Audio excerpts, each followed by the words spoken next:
There is no doubt that the recent Olympics have been a great showcase for Great Britain, and they also serve to highlight the value of fitness and good health to all of us, whatever our age may be. And didn't we do well in every way? Team GB are to be congratulated for a truly magnificent Olympian effort.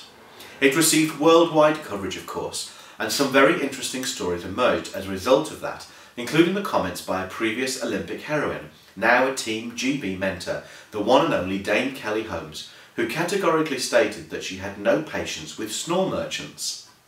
"It winds me up so much," declared the double gold medalist. She wasn't even talking about partners in bed. So profound is her hatred of the habit that in the past she has woken up countless snorers on planes when she is travelling. "Now I'll either knock past someone deliberately or tell the hostess to wake them, otherwise I'm going to smother them," she added.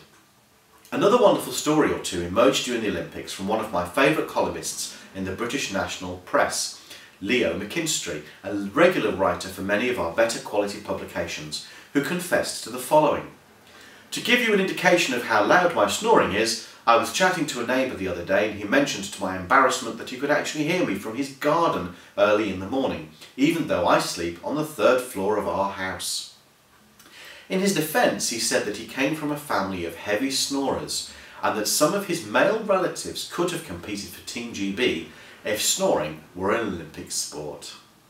Even in his youth, he could easily wreck the peace of the night.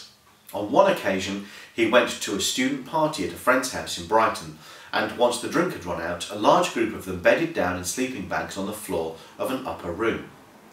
The next morning, he woke up on the floor of the kitchen, still in his sleeping bag.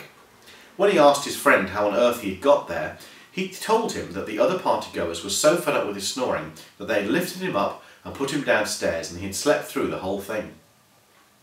There are many claimed solutions to the problem of snoring, even surgery. One could take the ultimate step of having the operation on the nose, just as the Labour leader Ed Miliband did last year. But there is always a small risk with invasive surgery, and besides, I gather the success rate is not that high. Indeed, judging by the way he still speaks, the operation on Red Ed's nasal passage hardly seems to have worked at all.